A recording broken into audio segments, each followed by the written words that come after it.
Welcome to the next episode of the Bay Area Dynasty League podcast owner interview thing. I have Kyle here with me. Hello. Kyle is the owner of Kylemc212. Let's get into it. It's been a while since we've done one of these podcasts, but we're going to try and get back and round up the league and everything pretty soon. So what got you into football, Kyle? I would say probably just my friends growing up. I always grew up, me and my brothers would grow up wrestling, but then other friends started playing football, and my parents thought it was dangerous, right? And so I was like, man, but all my other friends are doing it, and then finally, they were like, okay, hey, look, you can go play football, and then, yeah. Now, we go all the way back to middle school. Yeah. Did you play flag football for Manor or no? No, I was a fat kid. So was I, but I played 8th grade year. But so me and Kyle go way back. What are who's your favorite team? I mean, you know the answer, but I know that. I know like everyone's answer, but yeah, share for the group. My favorite team is the Baltimore Ravens. Yes, sir. So how did someone from San Lorenzo, California become a Ravens fan? All right, story time. So when I was in elementary school, there was this really hot teacher. Her name was Miss Brown. Shout out Miss Brown if you're out there. She's from Arizona State University. She played volleyball, and she was dating this football player. And he happened to be from the Ravens, right? So you know how that you have your show and tell kind of moment. So her show and tell moment was she brought him in, and his name is Ray Perryman. He was a cornerback on the Ravens, and he taught us about how defense wins games. And then started playing football. And I'm like, oh shit, defense really does win games. So yeah, it started from when I was a really young age. Before they won their first Super Bowl in 2000, or the Super Bowl in 2000. So you're saying you're not bandwagon? No, I mean, obviously I am a bandwagoner because I'm not from Baltimore, right? But I haven't changed that at all. All right. So who are you? Who's your favorite player, past and present? Ooh, pass. I'm gonna have to go with Ray Lewis. Bias. Present. There's a lot of good players right now.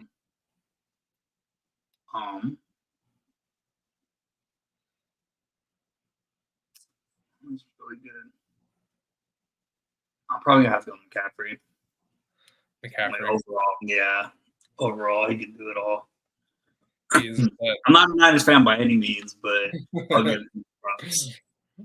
And Ray Lewis is a pretty big, growing up, he was like the dude for us, for like our age group, like on the cover of Madden, and everyone wanted to be 52 because of Ray Lewis. But so what do you like about football? I like the competitiveness of it, the team cohesion. I like how obviously defense wins games. I like seeing the physical contact of the sport. I mean, I feel like it's kind of getting a little soft now, but brain injuries are a real thing. So I guess we have to take that in consideration. I always joke with my wife whenever I forget things. I'm always like, "Oh, I'm sorry. I got CTE from playing football." So Oh yeah, don't we all have it? And then she's like, "You don't have CTE," and I was like, "You can't prove that till after I die." So took too many hits to the head. That's what it was. Yeah. So, what do you like about fantasy football? Is it because you're always lucky, and in every redraft league, you're always like in the championship? Fantasy football. I don't really. talk to friends as much as I should. So I use fantasy football as a way to keep up with friends, coworkers, meet new people. It's definitely more of a social thing for me, and especially like the leagues that I'm in with friends from high school. All the shit talking, I love that. Brings up a lot of good memories. And I think I like the aspect of it that anybody can actually win unless you have just an absolute garbage team. It just all depends on the week. So it keeps it exciting. But the one thing I dislike about fantasy, I'll say, is probably like I don't watch my team as much as I should because like I have every single game up watching during fantasy season. Like watching all your fantasy players more than just like the Ravens game. Yeah. Yeah. Well, I mean, fantasy football for you, you haven't been very lucky in our dynasty league, but you're one of the luckiest people I know. Like I remember when we went to Reno and you hit like 2 jackpots like right next to me on the slot machines. Yeah. I would say I'm pretty good luck. Just not in our league. That's all. Not in this league yet. So you do have redraft leagues in our dynasty league. Which do you have a preference? Which one do you like better?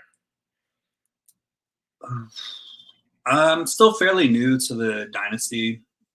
I like the concept of it though, knowing that you're going to have the players in the long run. But I think it's just a lot more preparation and thinking moving forward as people age and keeping up with college football and people coming in to the NFL draft.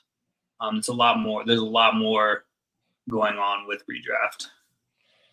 Yeah, it's like that Madden franchise mode where you might think of like, okay, this is a 3-year plan with like, I want to compete in next year, versus like redraft. You're always like, okay, I'm going to win a championship this year. Whereas dynasty, you might have to like think more like 4D chess. Like, okay, I'm thinking like 3 moves ahead when I'm making these moves. Or you might have to tank to get good draft picks. Well, that I did that this year. Personally, I have no shame about it. And sometimes you got to pick number 1 overall to turn your franchise around. Marvin Harrison can do that for you. I'm hoping. So what do you like about this league in particular? This league, I would say there's it's very diverse. Not everybody knows each other, which I mean that's a good and bad thing. But at the same time, like this league is super competitive. I think championship teams are pretty much set for a while. There's a couple teams out there that are stacked at the ass, and other teams that are possible contenders. But I do like the willingness to trade. Like people aren't afraid to trade in this league at all, even if there's some absolutely crazy trades that get thrown out there. Like they still throw it out, and it's pretty. I would say it's pretty active, interactive. Yeah, I think the competitiveness is like year 1. I was looking. You came in last place year 1 with a 5-9 record though. Like it wasn't like you were 1-10. You like 5-9. I think was like only like 2 games out of potentially making a playoffs. Yeah. So it was kind of that first year was just so everyone was pretty even and it was pretty crazy. I think that set up things for this league in particular where there's a lot of competition and no one's ready to really throw in the towel on the year. I think that's part of why I did what I did last year because no one else was tanking, and I was like, I'm going to take the opportunity to try this strategy. Everyone's going this way. Let me try and go that way with it. And it worked. It did, and hopefully, I feel like my team's should be like not that bad this year. Maybe a year away from really being competitive. But I like where my team's at going forward. Um, got like I feel like I got a good little foundation with my team. Um, You got a lot of youth on your side too. a lot of youth, a lot of youth. I think definitely in 2 years it could be like one of the monster teams that we have like right now. Um, hopefully they pan out. You never know. It's a lot of crapshoot. As much as great as Marvin Harrison is, he could bust. We never know. So we'll see. We'll see how it pans out. Um, what's one rule you would implement if you're commissioner for the day? What would you want to? What's one rule for this league you would want to implement? I haven't really given that thought, to be honest. I'm not the. I would never ever be a commissioner. Like that, I have no desire to do that. Change the rules. Like I'd rather let the people speak for the rules. If I had to choose one, I'd say I don't know. Maybe take away the defense. Yeah, Yeah. that was a close vote in our league this year. We had a lot of rules up there um, that almost kind of went through. We had I think the defense was a very close vote, and one of our votes even was 5-5. It was tied, but it wasn't the majority, so True. therefore it didn't pass. Um, the defense one though was 8-2. It was kind of a landslide for our rules votes.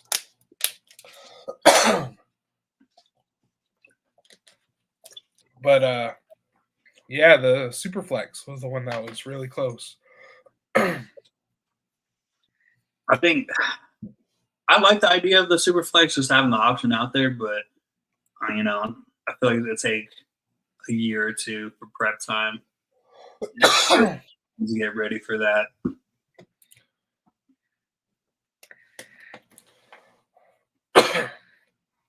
You good? Okay, we're back. Had to take a quick pause there. So yeah, going back kind of to our rules votes. We added the Hall of Fame. That is one thing that did pass. 6-4 votes. So that'll be an interesting one that we'll do, and we'll have to we raised the buy-ins for it, but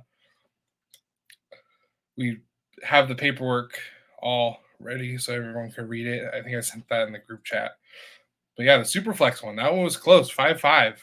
One vote either way, and it would have passed. And I think your team would have potentially benefited a lot from that vote passing.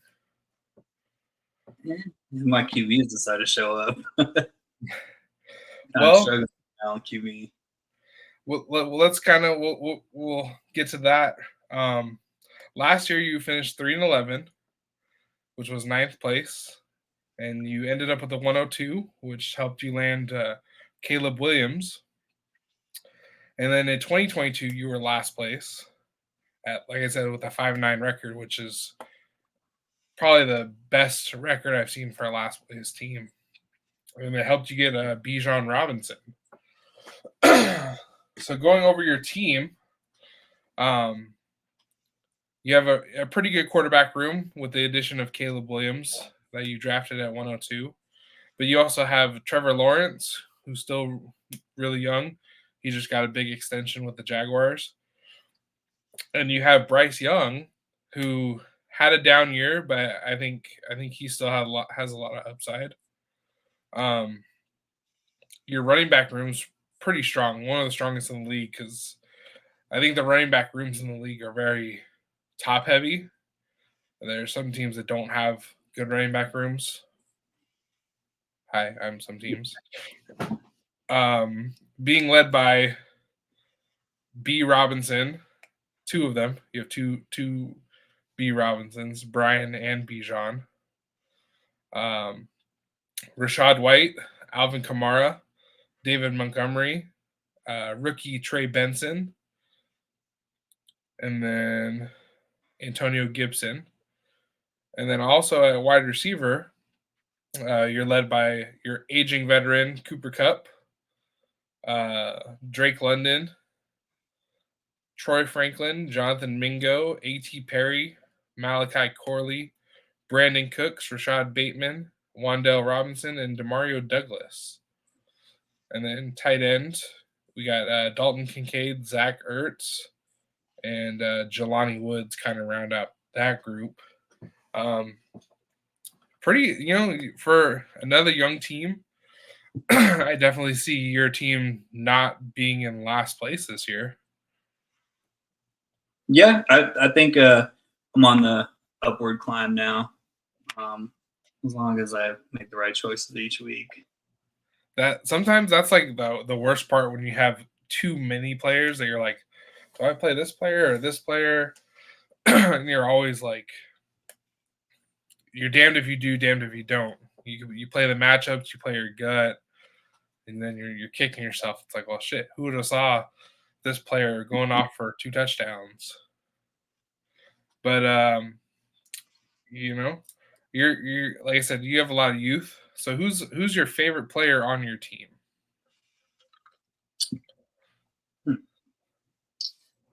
Favorite player on the team.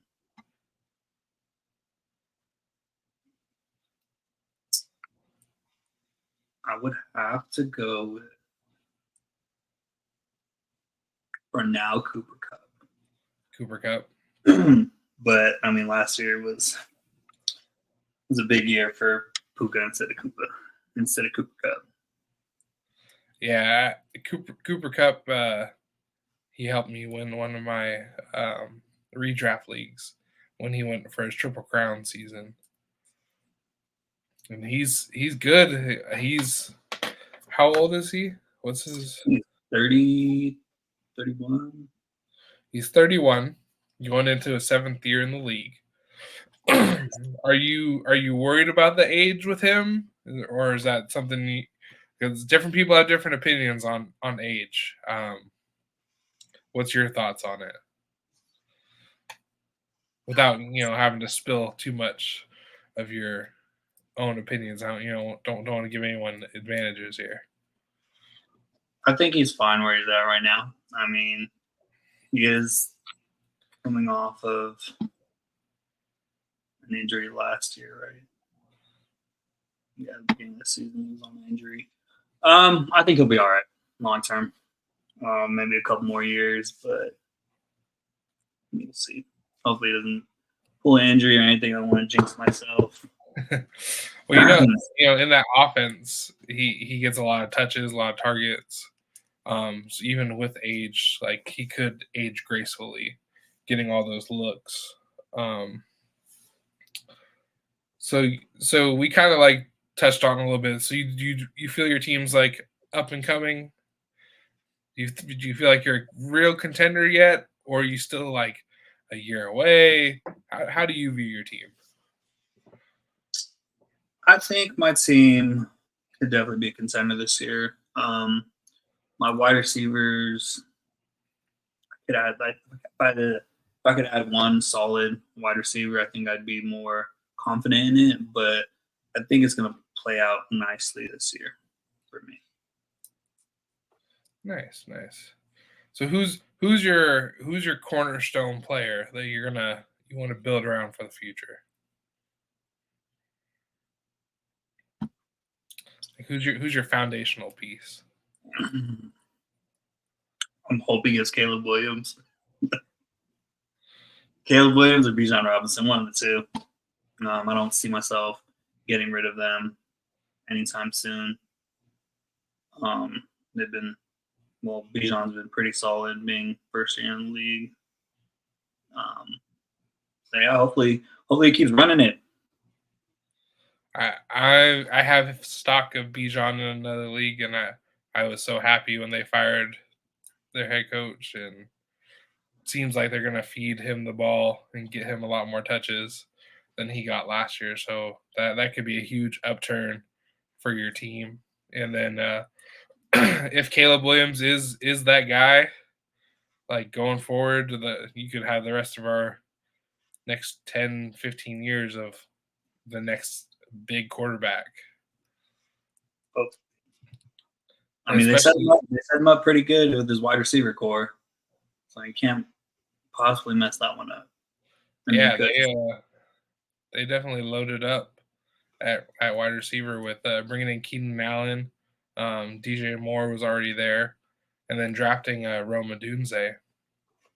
Um, yeah, I mean, if he is that guy, and especially with the single quarterback league, having top 5 quarterback is huge.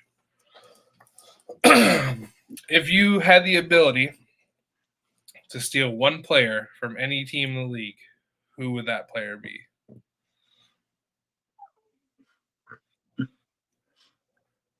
Um,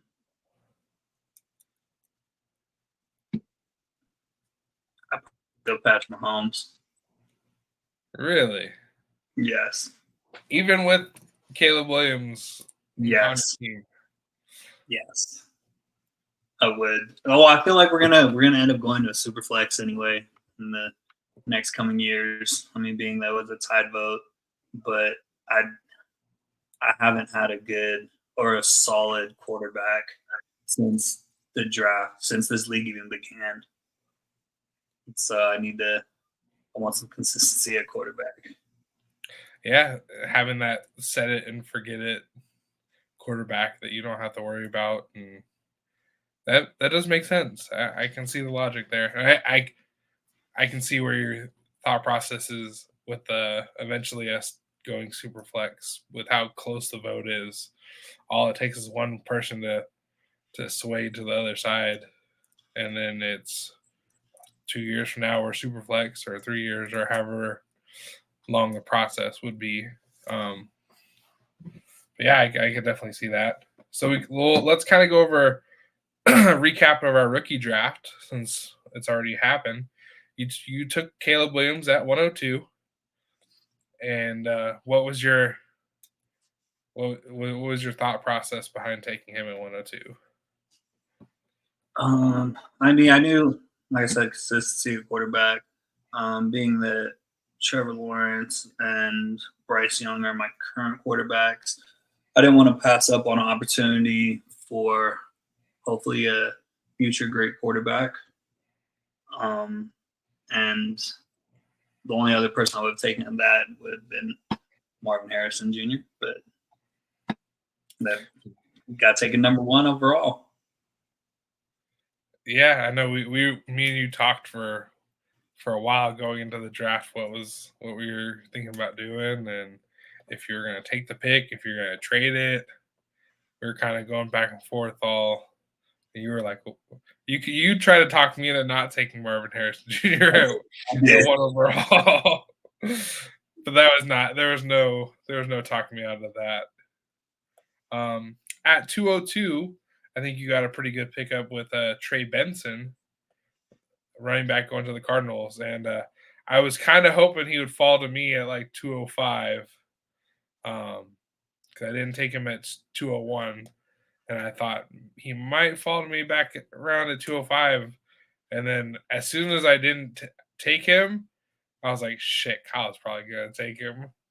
And so I messaged you about trading up to 202, and you were like, no, I'm gonna take Trey Benson. Yeah, I didn't anticipate him falling to me. I mean, I do have a lot of running backs already, but I feel like Trey Benson is going to be definitely a solid starter in the next coming years, if not this year. Yeah, James Conner's not getting any younger.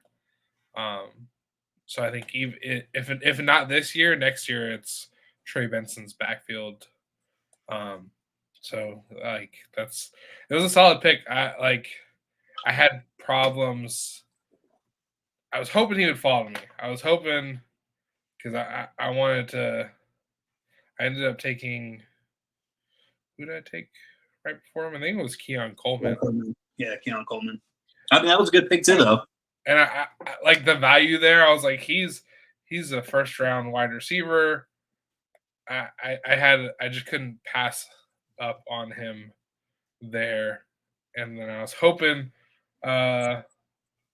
Benson would fall back to me, but there was another 3 wide receivers I liked with the 205. So either way, I was happy with how it ended up with that. Then you got at 302, you picked up Troy Franklin, who went to the Broncos. What do you think about that pick? I'm gonna say he was the best available at the time. He's a bigger receiver. He's kind of small in the weight size, and I don't really necessarily like the Broncos receiving core the past couple years, but and again they haven't really had a solid quarterback either. So hopefully, with this new drafted quarterback, they can make something happen. And they already have Troy Franklin already has a report with them, so hopefully it works out. Yeah, I mean, once you get into the third rounds, it's almost kind of like dart throws, anyways, and it's just like you're hoping something sticks. Fourth round, you got Malachi Corley, who went to the Jets. I think that's another solid pick.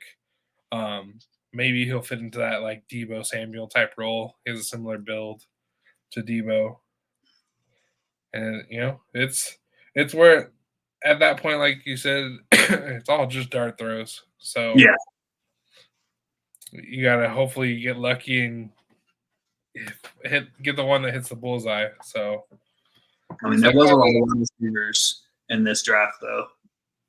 Tons of wide receivers in this draft. I think next year's draft class is going to have a ton of running backs from the looks of it.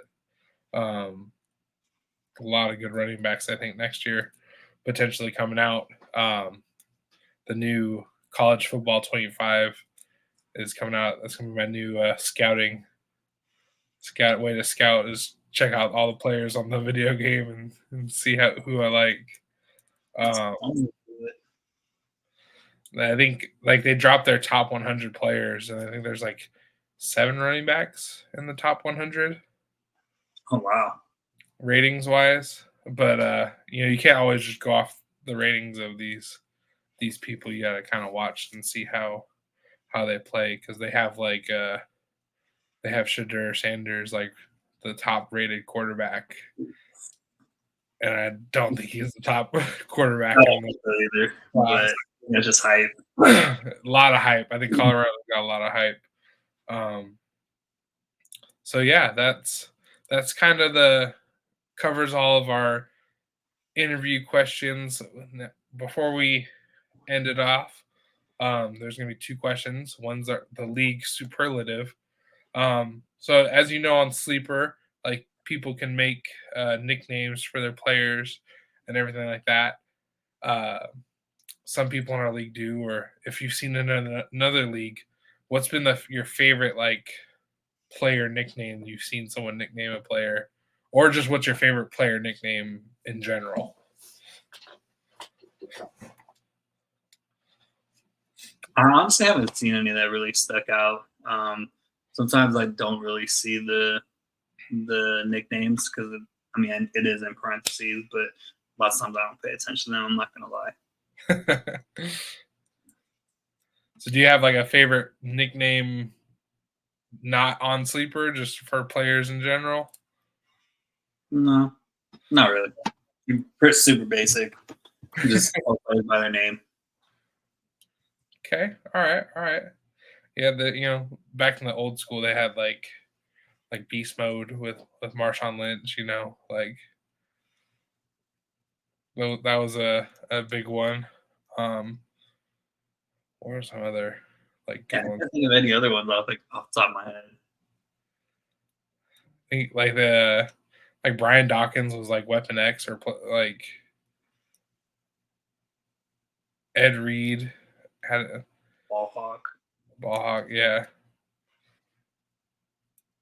But sometimes I like that Sleeper lets you do the player nicknames.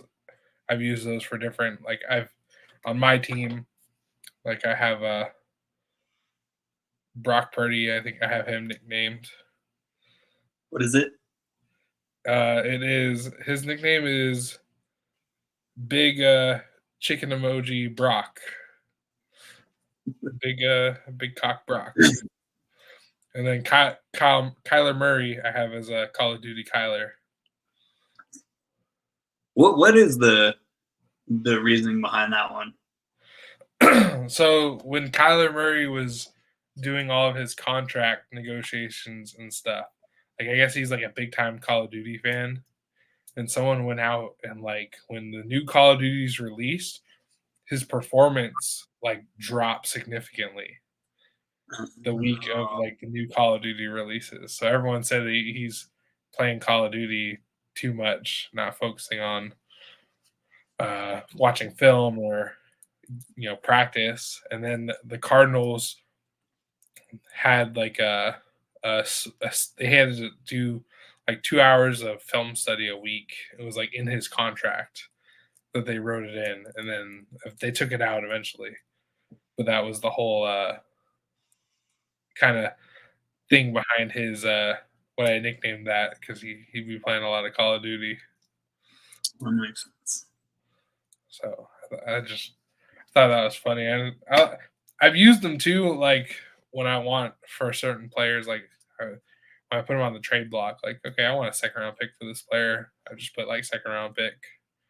Like, that makes sense. You send me a second round pick, I'll accept the trade, like kind of like thing like that. I've seen that done for players. So that's our league related, and we'll end it off on a non-fantasy football related question. And I was like going back and forth on what I wanted to ask you. I've kind of like done different ones, and I thought about asking you like a Luke Combs related question because I know you're a big Luke Combs fan, like me. I got his shirt from the concert. Dude, these shirts. So I went to the concert. This is the actual picture that they took at the concert. Like this is him playing, and then you could buy a shirt with the picture after the fact. So you didn't have to wait in line for those ones? No, like this came because during the thing there was like a QR code you could scan, and then they sent you like the pictures that a professional photographer took during the concert, and you could buy sweatshirts, t-shirts. So like Rose got a t-shirt. Let me pull up the picture with that picture. Oh, that's dope. So she got that on a t-shirt. And you can actually see us, like we're in the stands in this picture, and you can kind of see where we were sitting. I mean, we look like just dots, but it's like I'm that dot right there. Like it's kind of cool. So I was thinking about asking a Luke Combs question, but I figured I'm going to go a different route this time. All right. What is your dream job? Like you could have any job in the world. What would you want to? What would you do? What would you want to be? Oh man, that is a hard question, especially because I'm still trying to figure out life. My dream job.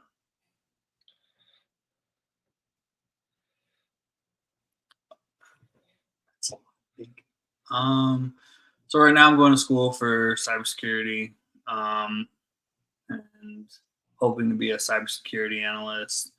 Not hoping, I'm going to be a cybersecurity analyst. Whoa. We're still on? Yeah. Oh shit, my bad. Got another FaceTime. I'm hoping to work for some kind of government contracting or a 3-letter agency. That's the plan right now, and continue on working for the federal government. Okay, so that's what you're trying to do, but like there's a genie who's like, I can give you any job in the world. What is that job? Does this sound like super basic? But I think I would pick, and like I have no worries in the world. I think I would pick, honestly, being a stay-at-home dad. Okay. Like, Like, mind you, I'm not talking about like, oh, I'm gonna clean everything, but being dad's pretty cool. Like, I could definitely see that if it worked out. that's cool. That's a cool answer. I have two that I would What would pick. you think? One would be an NFL head coach. Ooh, Like I very much enjoyed coaching. That was a lot of fun. Or maybe not. Maybe either a head coach or a GM. One of the two. Like the whole GM part, like building the roster and doing all that. It's kind of like what we're doing in the dynasty league, but you actually get to control like the teams. But coaching was a lot of fun. That would be cool. It'd be a very high stress job, but it would be a very fun job if you do it well.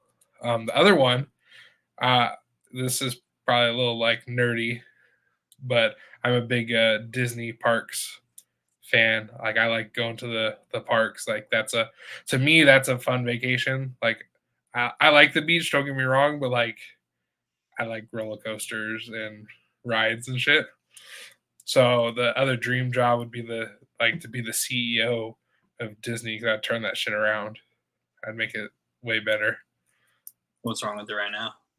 Oh, how much time you got? Like, there's no rides that have came out that are any good. Like there's I mean there's one like the Guardians of the Galaxy roller coaster in Florida was pretty sick.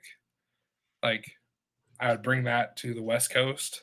Um, like the whole Star Wars land. Like I'd bring like Darth Vader and all the OG characters into it. Um, like bring back the old fast pass system. No more Oh, pay.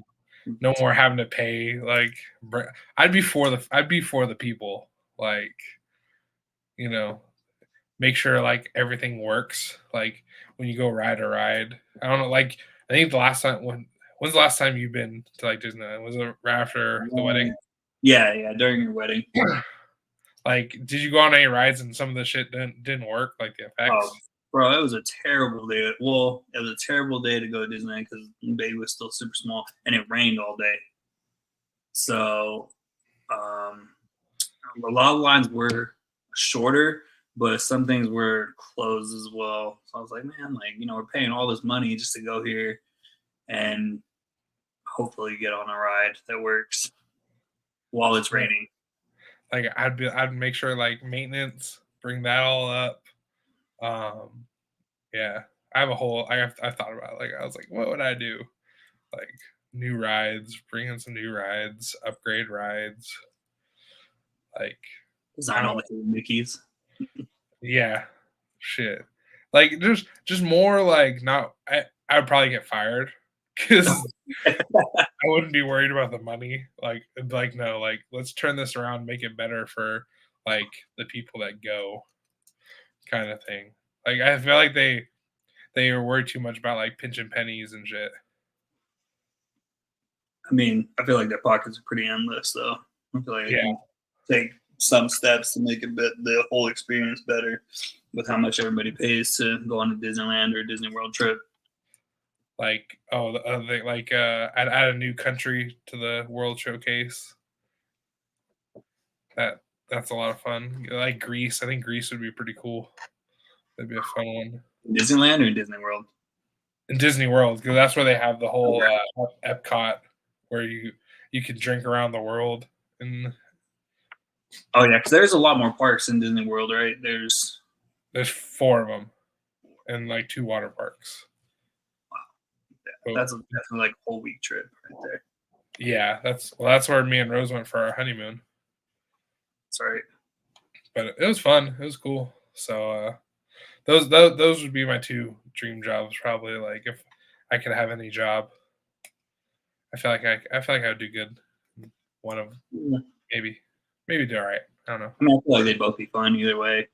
Have a lot of flexibility and the ability to make changes for the better. Yeah.